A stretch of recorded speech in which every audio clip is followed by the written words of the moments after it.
Welcome to the InfoWars Nightly News. I'm David Knight. It's Wednesday, August 14th, 2013. Here are our top stories. Tonight, Alex Jones may sound crazy, but still has 300 million YouTube, he has 300 million people that have watched him on YouTube, and that sort of fringe, arch-conservative, deeply, I think, racist. MSNBC leans forward in their attack on Alex Jones. That's next on the InfoWars Nightly News. All these egomaniacs and crazy media people that just want to be on TV and be famous. Don't you get it, you jackasses? Well, our lead story tonight is about a rodeo clown, but it's not a laughing matter. It's about some really important principles. Now, the story is from InfoWars, Kurt Nemo's story. NAACP attacks rodeo stunt and political satire. The NAACP is now wanting law enforcement to be called in, and they're saying that this rodeo clown was inciting violence against our president. They also say that there were individuals acting out extreme violent behavior, and that these were incendiary events. Well, you know, the clown was just basically being a rodeo clown, and although he's now banned for life, it's very disappointing to see that they did not push back against this. Neither the clown has pushed back against it. He's been cowed by the suggestions that he was racist. The Rodeo Association has been cowed by that. If you label somebody as a racist, no matter how indefensible that position is, everybody just falls to the ground in submission.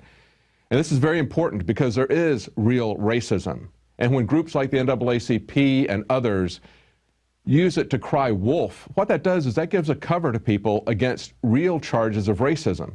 But there's something even more disturbing about this, and that is something that is really bordering on emperor worship. We've had other people that have criticized presidents. We've had people wearing presidents' masks for all kinds of things. Alex Jones has done it with Bush. We've seen Reagan masks used by bank robbers in films. It's something that people do all the time. As a matter of fact, we have this clip from President Obama using satire. Last year at this time, in fact, on this very weekend, we finally delivered justice to one of the world's most notorious individuals.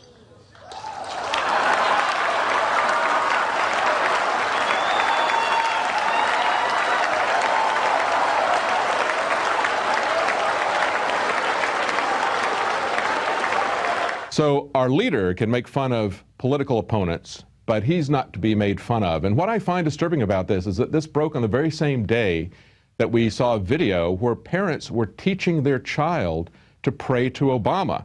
This is very much like the emperor worship that we see going on in North Korea or in other totalitarian regimes. This is actually a child that is praying to wise Obama. Very, very disturbing to see where this is headed. Now, maybe the reason the people at the Missouri State Fair were cheering for an Obama look-alike clown that was about to get run down by a bull was because they had seen a lot of bull thrown at them when candidate Obama was running for office. And just in the last few hours, apologies starting coming in after a rodeo clown put on a President Obama mask at the Missouri State Fair. Now, the images are spreading across social media and have some state lawmakers questioning taxpayer funding for the annual event. Tonight, we talked to the Higginsville man who shared those pictures in the first place. A disgusting portrayal of a sitting president of the United States, for one thing. Well, this is all part of a pattern we've seen from the Obama administration of propaganda, of intimidation, even assassination of journalists. You have to remember that the Espionage Act of 1917 was only used 3 times by all the previous presidents combined. Obama has now used that 7 times against whistleblowers.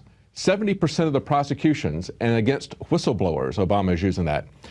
But also understand that this covert war of propaganda has really become overt. In 2008, as Obama was running, you just saw the clip where he's talking about his Truth Squad, was telling people that he's a Christian and he's not going to raise taxes on people who are making less than $250,000. That was his Truth Squad saying that. Then in 2012, when he ran, the Truth Squads became Truth Teams. And their purpose at that point in time was to go around and intimidate people by having ISPs shut down the websites of people who were critical of Obama. Now in 2013, he's creating behavioral insight teams, patterned on Cass Sunstein's book, Nudge. Basically a PSYOP program against the public to move them by manipulating them in public media. And one of the surrogates that they use for that type of manipulation is MSNBC.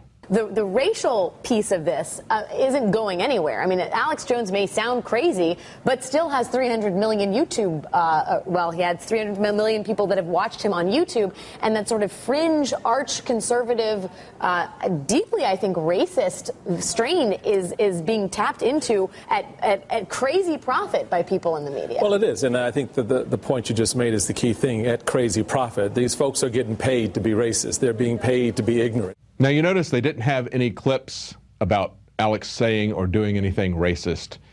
What they have done, and this is very carefully worded, this is organized of defamation. As Alex put it, it is malice of forethought with an intent to do harm. That's a legal definition of defamation. Now, notice also that besides Alex Wagner, there was Michael Steele. And who was Michael Steele? Well, if you remember, he had a lot of spending scandals at the RNC. He's really kind of the face of the rhinos and the country club Republicans of the GOP. This is what he said today. He pushed back against Congressman Fernholt from Texas, who told his constituents in a meeting that he thought he had the votes that they could impeach Obama in the House, but that it would die in the Senate. And of course, Michael Steele said, if you really want to give away the House, go ahead, start impeachment, because the fact of the matter is that the public as a whole would repel against that so much that it wouldn't even be funny. You wouldn't even have to bother with 2014, just skip right ahead to the next election. Really, you don't think that we have something to impeach Obama about? Look at what the articles of impeachment against Nixon were. He had used the IRS against political enemies. He had violated the constitutional rights of citizens. Obama has done that to everybody with the NSA. He lied about, he had people in his administration lying under oath. Have we seen that in the Obama administration with Fast and Furious, with the NSA, with Eric Holder? We've seen everyone in high positions of the Obama administration exhibit signs of corruption as well as committing perjury, lying to Congress. And yet, Michael Steele doesn't think that that rises to the level of impeachment. I guess we'd have to ask what does. I mean, we have secret bombing campaigns. We have wars that were started without troops that were committed in Libya without congressional approval. We have American citizens being assassinated abroad without even a trial. That's far beyond anything that Nixon did. He's done everything that Nixon has done far more extensively and added new, very serious crimes to it. Now, that brings us to our next quote of the day, which is Adolf Hitler. During World War II, he said, "National Socialism will use its own revolution for establishing a new world order." The important thing about the Pro 1 filter today is that the material we use for removing fluoride and other heavy metals now will remove the latest form of fluoride called hydrofluorosilicic acid. There's no other fluoride reduction filter out there that will remove that type of fluoride. And it's extremely important because today we're hearing more and more cities are using that form of fluoride. We've been having medication forced on us through the water system for quite a while. Most people don't realize it. Most people don't realize the negative effects of fluoride. There's a wide range of health effects that are attributed to fluoride. Bottom line, why should somebody get this new Pro 1 Pro Pure filter? The reason to buy the Pro 1, it's an all-in-one filter. It's convenient, easy to use. It doesn't require the add-on fluoride filter. And in addition, this filter removes the latest form of fluoride called hydrofluorosilicic acid.